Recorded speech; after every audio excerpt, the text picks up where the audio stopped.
the sound of my body hitting the hardwood floor at Christmas dinner wasn't even the worst part. It was the silence that followed. 23. Family members stared at me like I was a character in some bad play. Not one hand reached out to help. Not even my mother's. I'm William Cunningham, 29. Until that night, I thought I'd known what rock bottom felt like. Turns out rock bottom has a basement, and it smells like my stepfather's cologne mixed with pine needles and betrayal. Christmas Eve at the Cunningham Morrison house was everything you expect. Matching sweaters nobody wanted to wear, enough food to feed an army, and tension simmering under the surface like undercooked gravy. Frank, my stepfather of 10 years, was in rare form.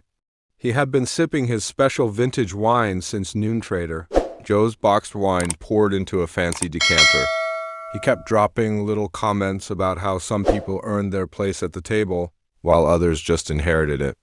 My cousin Jennifer kept shooting me looks that begged, "What is his problem tonight?" At exactly 7:47 p.m., the door burst open. Brittany, my stepsister, arrived 2 hours late, designer shopping bags in hand despite claiming bankruptcy last month.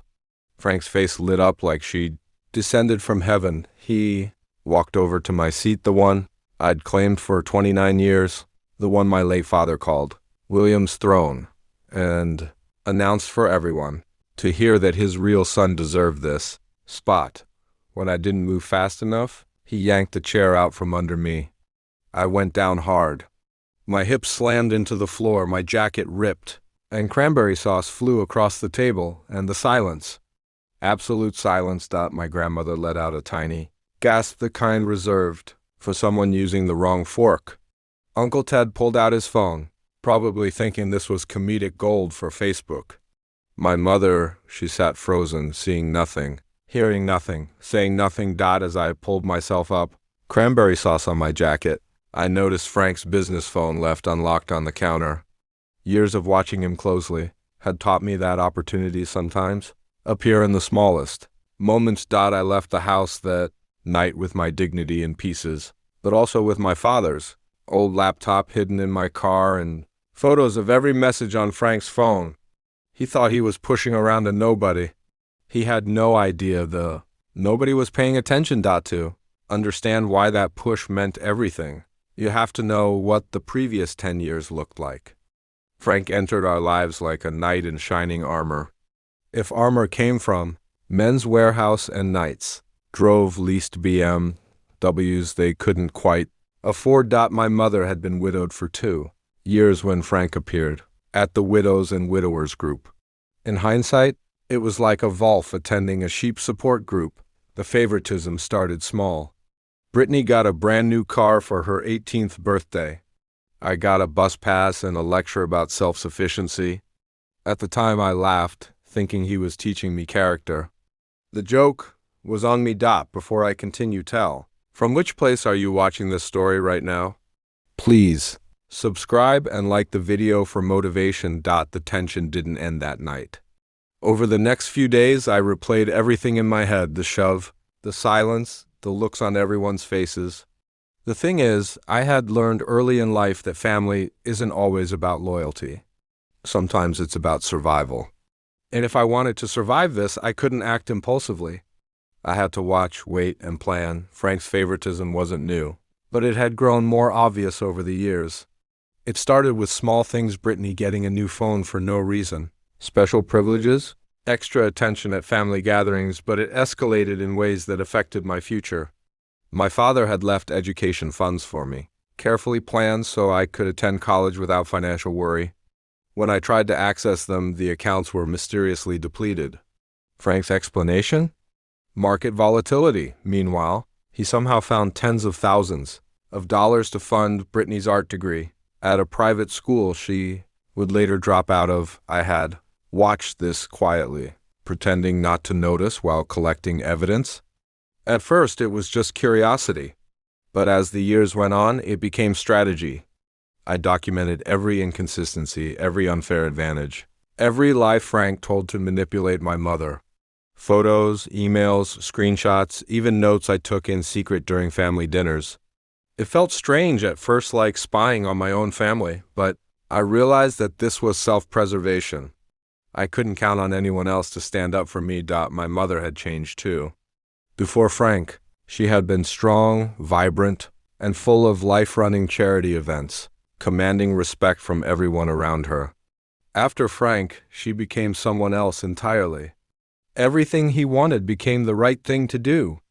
She parroted his words, mimicked his opinions, and slowly became invisible in the shadow of his ego. She wasn't cruel, just passive. And in a way that made Frank's behavior even more dangerous. He controlled the narrative, and she let him. College was a turning point. I discovered more than just missing funds. I found documents showing questionable property transfers, business transactions, and other financial decisions that didn't add up. Frank had convinced my mother to make him CEO of my father's company while she was still grieving, giving him full control of something my father had built from nothing.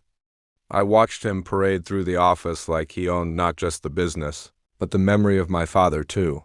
Sitting in my father's chair, swinging golf clubs around, laughing at his own reflection in the glass doors. That's when I realized the scale of what I was up against. This wasn't just a stepfather being cruel.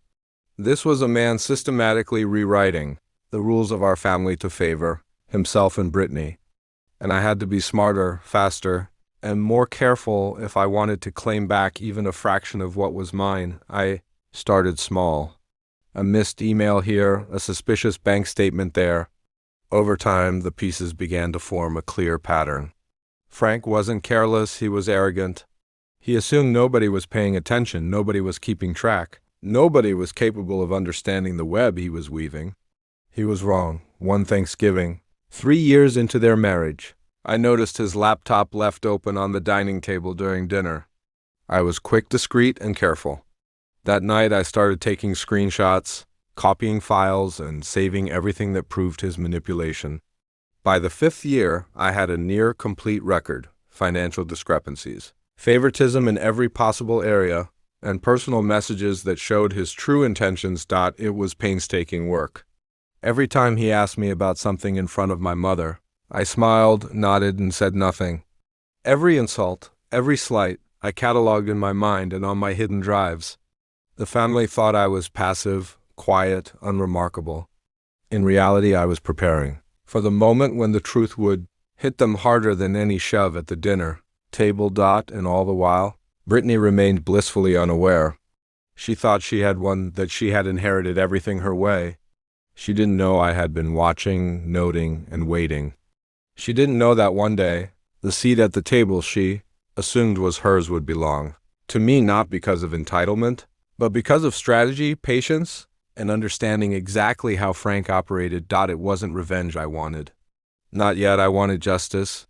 I wanted to reclaim my father's legacy, my place in the family, and my dignity. And that meant playing a long game. Little did Frank know.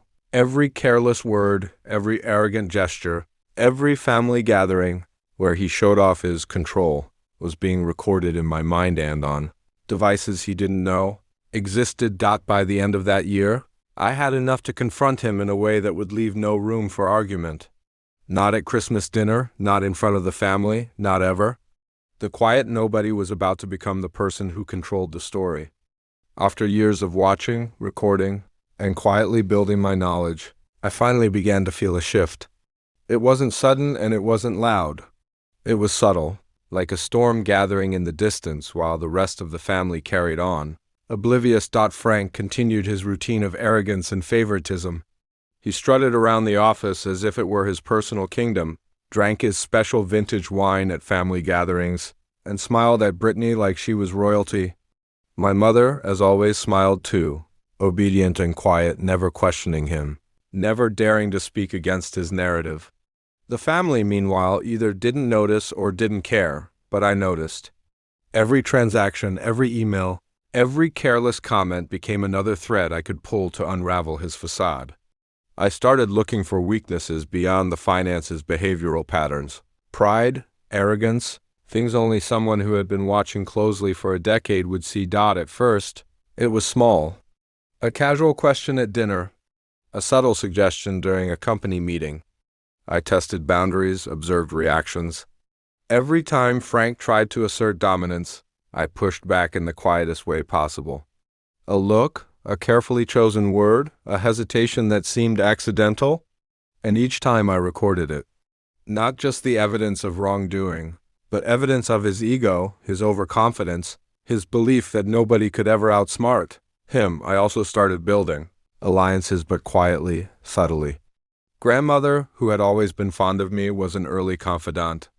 Uncle Ted, whose foolish pride in recording everything sometimes worked in my favor, unknowingly offered additional proof of Frank's arrogance. And even my mother, in small moments alone, revealed tiny cracks in her loyalty to Frank, hesitations, muttered regrets.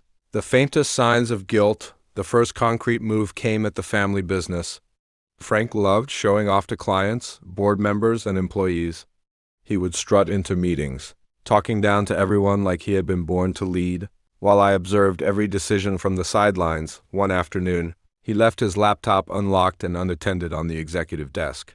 My heart raced. I opened it discreetly like I had done so many times before, but this time I went further.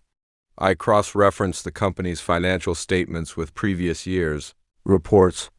Every inconsistency, every suspicious transfer, every questionable decision he had made was there in black and white. It wasn't just about money anymore.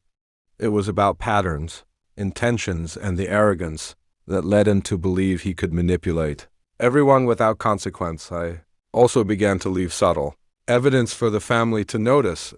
A photocopy here, a screenshot there.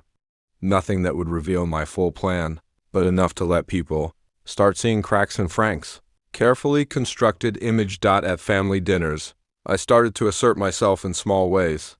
When he made a jab about my place at the table, I smiled calmly instead of recoiling. When he tried to flaunt his latest purchase for Brittany, I asked pointed questions about his business deals, questions that were loaded, designed to highlight discrepancies to anyone listening closely. Frank started to notice. The arrogance that had defined him for years began to falter in subtle ways. He became impatient, defensive, sometimes outright careless, and I documented every slip. Brittany, of course, still thought she was untouchable. She flaunted her designer bags, her influence online, her father's favoritism. She didn't see the quiet accumulation of evidence, the patience, the careful planning. She didn't realize that all her privileges, all the wealth and attention she assumed was untouchable, were built on lies and manipulation. The turning point came one evening when Frank made a critical mistake. He left sensitive company documents in a shared folder, unprotected and accessible. I had already collected years of evidence, but now I had direct proof tying him to multiple fraudulent transfers and manipulative schemes. I copied everything to a secure drive, triple-checked it, and stored it in multiple locations. One mistake, and his arrogance became his undoing. Meanwhile, I also honed my narrative. I wasn't just collecting evidence. I was shaping the story I would one day reveal. Emails, screenshots, documents, photographs. I arranged them in a timeline that painted a clear picture. Favoritism, manipulation, financial mismanagement, and emotional abuse. I knew that confrontation wasn't just about exposing Frank. It was about reclaiming my father's legacy, my place in the family, and my own dignity. I couldn't rely on emotion alone.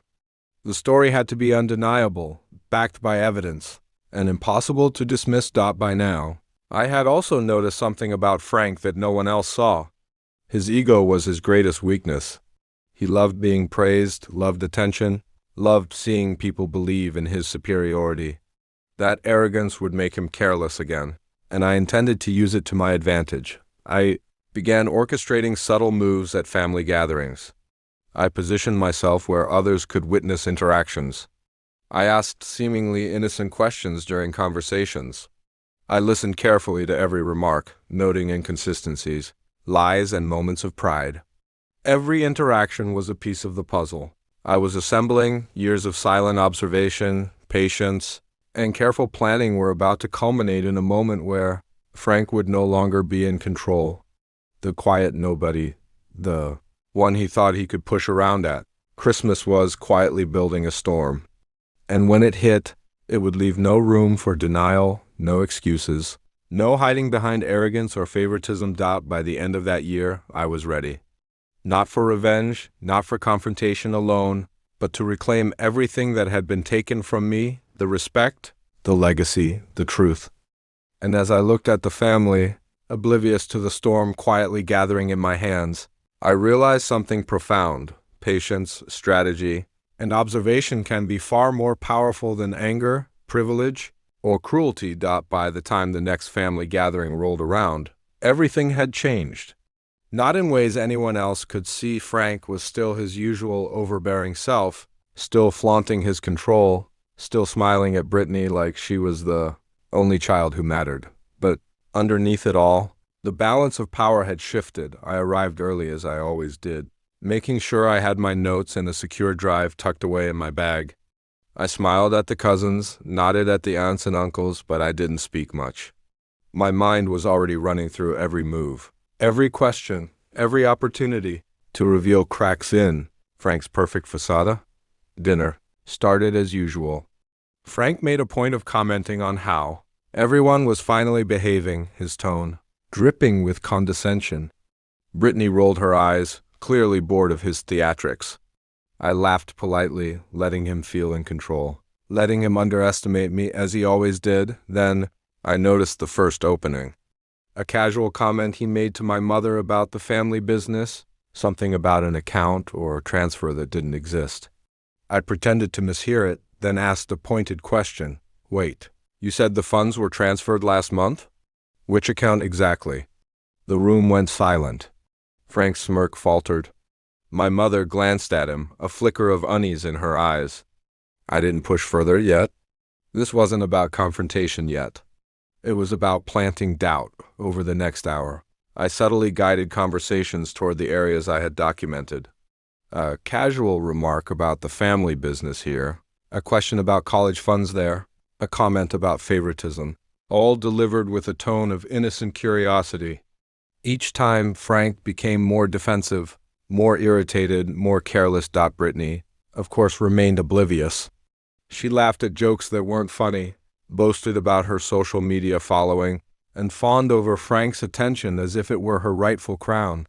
She didn't notice me quietly keeping track, silently cataloging the arrogance and the missteps that would eventually expose her father and, by extension, herself. By dessert, the tension in the room was palpable. Uncle Ted, still glued to his phone, accidentally caught one of Frank's careless remarks on video. My grandmother, the one who always seemed detached, gave me a tiny knowing look, as if silently saying, "You're the only one paying attention." I waited until the right moment, the one that would give me maximum impact without any risk of backfiring. When Frank stood up to pour himself another glass of wine, I walked over to the table, opened my laptop, and projected a spreadsheet and documents onto the living room TV. The room froze. Frank froze. Brittany's jaw dropped. My mother's face paled, line by line, document by document. I laid out the financial discrepancies, the favoritism, the property transfers, the messages proving manipulations and deceit. Every small injustice that had seemed isolated over the years now formed a complete pattern, impossible to deny. Frank stuttered, tried to regain control, but it was too late. Every attempt to deflect, to argue, only made the evidence more damning. The arrogance that had once shielded him now became his greatest liability. I could see the wheels turning in my mother's head. She had finally begun to understand. The passive expression she had carried for years began to crumble. "William," she whispered, a mix of shock, realization, and regret. I nodded, silently acknowledging that everything I had done was to reclaim what was rightfully ours, and to reveal the truth that had been hidden for far too long. Brittany, still in disbelief, tried to defend her father. "He wouldn't, he can't, he's done so much for me." But the evidence didn't lie. Screenshots, bank statements, emails, and property records spoke louder than any words could. She finally looked at Frank not as a protector or hero, but as the manipulator he had been all along. The rest of the family, who had been silent witnesses for years, began to murmur. Questions started to form. Why wasn't this noticed earlier? How could he do this? My grandmother's expression softened, and I realized that even the most silent observers had been waiting for the truth to be revealed. Frank, now pale and shaking, tried to salvage his authority, but it was gone. The empire of lies he had built over 10 years was crumbling in real time. The arrogance that had allowed him to push me at the Christmas table, to dismiss me for years, to treat me like an outsider in my own family, had finally become the very thing that destroyed him, and in that moment, I didn't feel triumph or vengeance. I felt justice. I felt the weight of every quiet year, every moment of observation, every piece of evidence I had carefully collected come to fruition. I had reclaimed not only my place in the family, but also my father's legacy, and more importantly, my dignity. That night, as Frank slunk away, defeated, and Brittany finally realized the reality of her situation, I understood something I had known for years: patience, strategy, and knowledge are far more powerful than anger, wealth, or entitlement. And sometimes, the quietest person in the room is the one holding all the cards. The days after that Christmas gathering were surreal. The house felt different, though nothing had physically changed. Frank kept his distance, avoiding me, avoiding my mother, avoiding the family he had once controlled with an iron fist disguised as charm. Brittany, still struggling to comprehend the collapse of her miniature empire, wandered through her days with the same confusion and entitlement, but now tempered with the first hints of humility. I, meanwhile, felt a strange mix of exhaustion and relief. Years of watching, documenting, and silently planning had finally reached their tipping point, but the aftermath required a different kind of strategy. It wasn't enough to expose Frank and leave the house in chaos. I had to rebuild what had been broken: the relationships, the legacy, and most importantly, the trust. The first person I approached was my mother. She had always been kind, loving, but after years under Frank's influence, her voice had been silenced, her judgment clouded. When I sat down with her, she was hesitant, her eyes filled with a mixture of shame and relief. I didn't know what to do," she whispered, her voice trembling. I didn't want to cause more trouble." I took her hand. "Mom, it wasn't just you." We all were trapped in his narrative. "But now we see the truth and we can fix it together." Her tears flowed freely, and for the first time in years, I felt her genuine presence beside me rather than across from me under his shadow. We went through the documents together, the emails, the property records, the financial discrepancies. She gasped at what she hadn't realized. Anger and sorrow mixing in equal measure. Meanwhile, Brittany was harder to reach. She oscillated between anger at me, anger at her father, and disbelief at the reality of the situation. But slowly she began to understand. I didn't humiliate her. I didn't publicly scold her. Instead, I explained calmly, step by step, how the favoritism, the lies, and the manipulations had worked, and how she had been unknowingly swept along in a narrative she didn't even realize she was part of. It took time, weeks of conversations, careful guidance, and setting boundaries. But eventually, she began to take responsibility for her own actions, even apologizing for the way she had treated me at the table that fateful night. Frank, on the other hand, continued to shrink in stature, not physically, but in presence and authority. He tried to reclaim some dignity, but the evidence was irrefutable.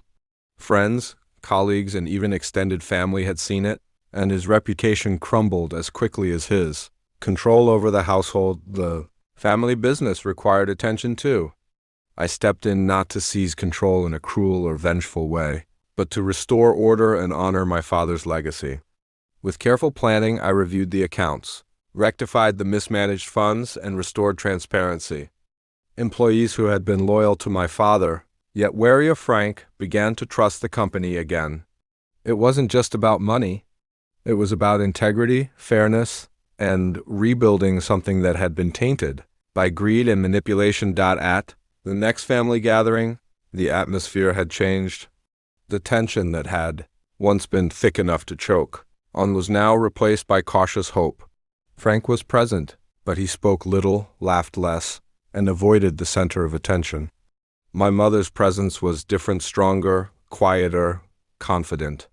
And Brittany, still young and flawed, but growing, sat beside me in a way that felt like the first real sense of family we had shared in years. I realized then that my victory wasn't just about exposing Frank, it was about reclaiming the narrative, restoring relationships, and setting boundaries that couldn't be ignored.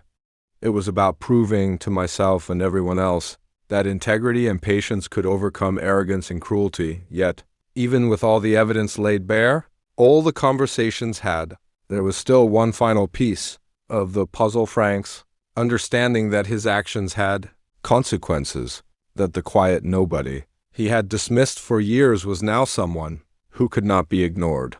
He had to face the reality that power built on manipulation was fragile, and that patience, strategy, and intelligence could topple even the most confident tyrant. And in that realization, I found the most important truth of all: justice isn't always loud. Sometimes it's quiet, deliberate, and invisible until the moment it hits, leaving no room for denial.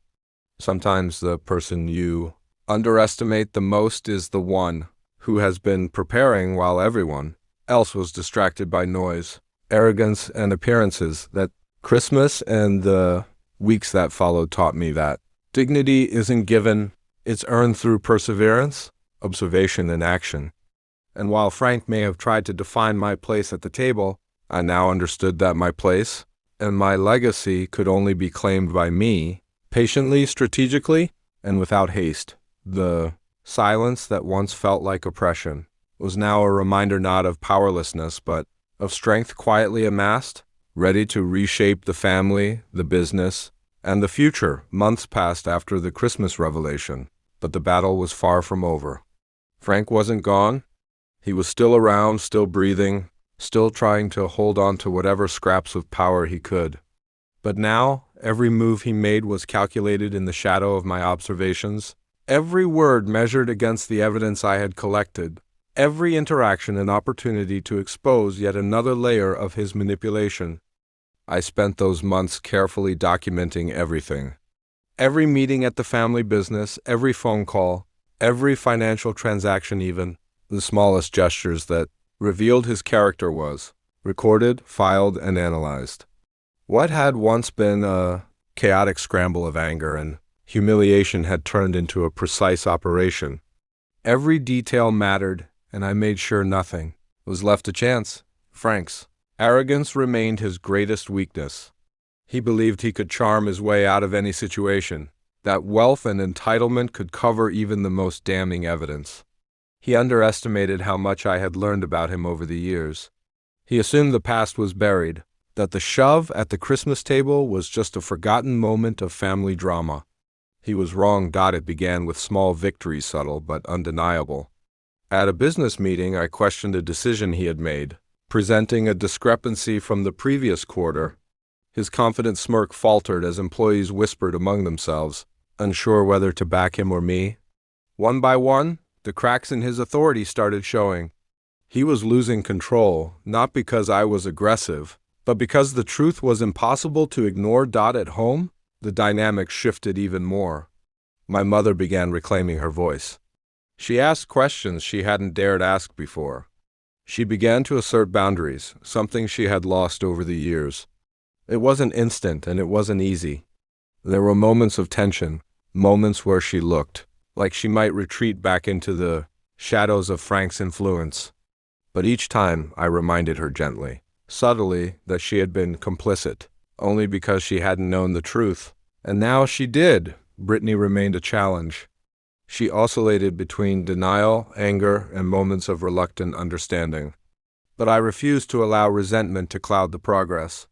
I guided her carefully, showing her the evidence in controlled doses, helping her see that the world wasn't simply about privilege or inheritance. It was about integrity, accountability, and responsibility. Slowly, she began to grasp her role in the past year's chaos. She began taking responsibility for her own actions, apologizing where necessary, and recognizing the manipulations that had allowed her to feel untouchable. The first truly decisive moment came during a quarterly review at the family business. Frank, as usual, tried to dominate the meeting.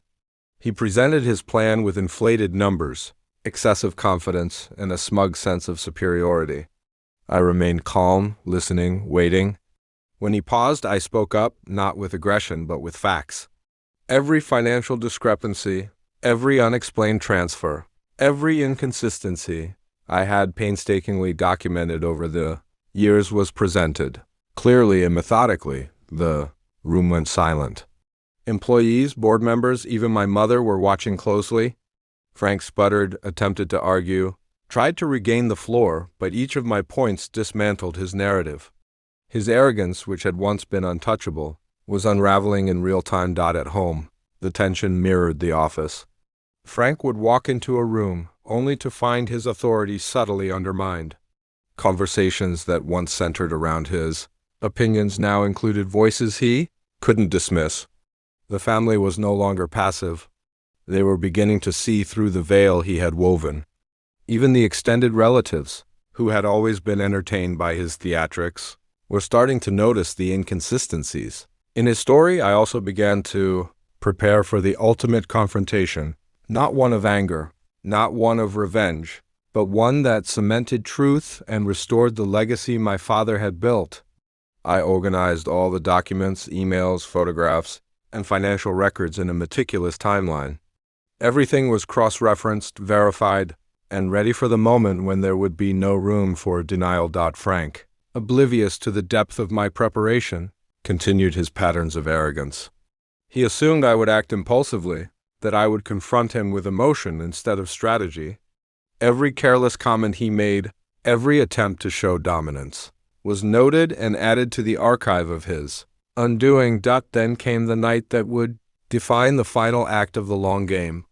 The family had gathered for a dinner similar to the Christmas event years prior. Frank, confident as ever, assumed he was still in control. Brittany, once so sure of her place, now sat quietly, observing, unsure of how to react. My mother sat across from me, her expression calm but resolute, partner in subtlety rather than obedience. I let Frank speak, allowed him to dominate the early moments of the evening. Every boast, every jab, every attempt at charm was catalogued in my mind and in my notes. Then, at precisely the right moment, I began laying out the evidence. One by one, piece by piece, the truth emerged. The financial manipulations, the favoritism, the property transfers, the personal messages, all of it was undeniable. The effect was immediate. Frank faltered, his smugness replaced by panic. Brittany's confusion and disbelief were palpable. My mother's shock turned to understanding, and the rest of the family finally saw what had been hidden in plain sight for years. I watched as Frank's empire of lies crumbled, not through confrontation alone, but through the quiet accumulation of years of observation, documentation, and careful strategy. It was the perfect culmination of patience and intelligence, a long game played to perfection. That night, the silence of the room, which once felt suffocating when I was pushed at the Christmas table, now felt like validation. The quiet, deliberate strategy, the careful planning, the resilience, it had all paid off. Frank's arrogance, which had once defined the family dynamic, was now his undoing, and the balance of power had shifted irrevocably. I realized something profound in that moment. True strength isn't loud. It isn't about anger or entitlement. It's about patience, observation, strategy, and knowing when to act. And sometimes the person everyone underestimates, the quiet one, the overlooked one. The nobody is the one holding all the cards. By the time the next Christmas rolled around, everything had changed. The tension that once defined our family gatherings was gone, replaced by a fragile but genuine sense of respect, understanding, and truth. Frank still existed in our lives, but the power he had once wielded so effortlessly had been stripped from him. He no longer commanded the room, no longer drew attention with arrogance, no longer intimidated anyone. The first moment of final clarity came when we all sat down at the dinner table. I took my father's old seat, the one Frank had once tried to take from me, the seat that symbolized belonging, respect, and family legacy. The weight of history sat heavy on my shoulders, but this time it was different. I wasn't stepping into anger, resentment, or revenge. I was stepping into authority earned through years of patience, strategy, and careful observation. Frank arrived, of course attempting to maintain his usual facade of control. But the room no longer followed him blindly. My mother's presence was calm, assertive. Brittany sat beside me, quietly supportive, no longer enamored with Frank's charm or status. And as the evening unfolded, the difference was palpable. Conversations that had once been dominated by Frank were now shared, balanced, thoughtful.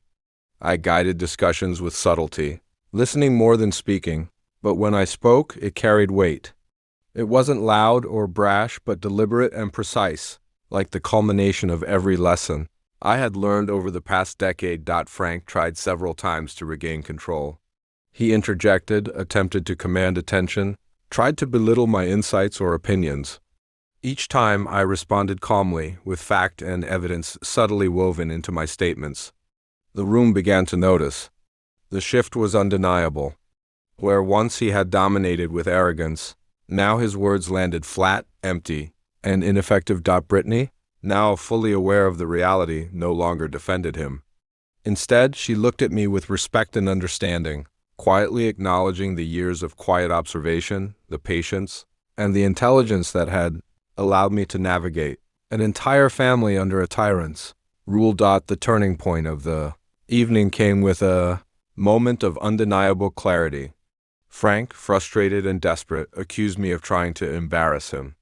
I looked at him calmly, holding up the laptop that contained the evidence I had meticulously collected over the years.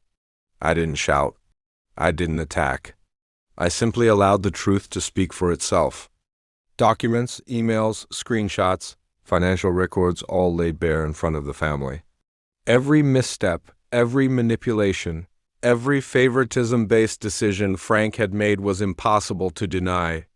My mother gasped quietly. Brittany's jaw dropped. Even relatives who had been distant or skeptical began to murmur, slowly connecting the dots that had been hidden for so long. Frank's confidence crumbled. His smirk was gone, replaced by panic and disbelief. He tried to explain, to justify, to charm his way out, but the evidence was undeniable.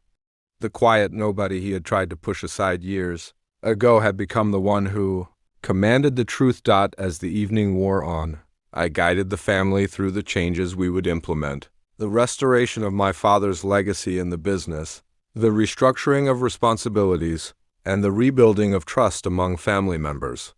Every decision was transparent, fair, and designed to ensure that no one would ever again be sidelined or dismissed unjustly. By the end of the night, a sense of closure settled over the family. Frank, defeated but still present, had no choice but to accept the shift. My mother, renewed in confidence and clarity, thanked me quietly for reclaiming what had been lost. Brittany, humbled, began to understand the importance of fairness and accountability. And I finally felt the weight of the years of struggle lift from my shoulders. It wasn't about humiliation or revenge. It was about justice, dignity, and the restoration of what had been stolen. The quiet patience, the strategic observation, the careful planning, it had all culminated in this moment.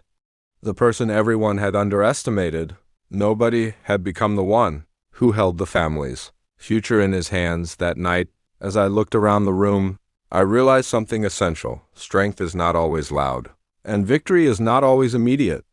Sometimes it is quiet, deliberate, and invisible until the moment it lands, undeniable and irreversible. Sometimes the person you dismiss, the one you push aside, is the one who shapes the course of everything. For the first time in years, I felt whole. Not because I had proven someone else wrong, but because I had reclaimed my place, honored my father's legacy, and restored balance to a family that had lost its way. The silence that once crushed me had become the space in which I built my strength, the waiting room where patience and intelligence turned into justice. And as the family laughed quietly, shared stories, and enjoyed the first truly peaceful gathering in years, I understood that the real victory wasn't in exposing Frank, it was in reclaiming what had always been mine: respect, dignity, and a sense of belonging that no one could ever take away again.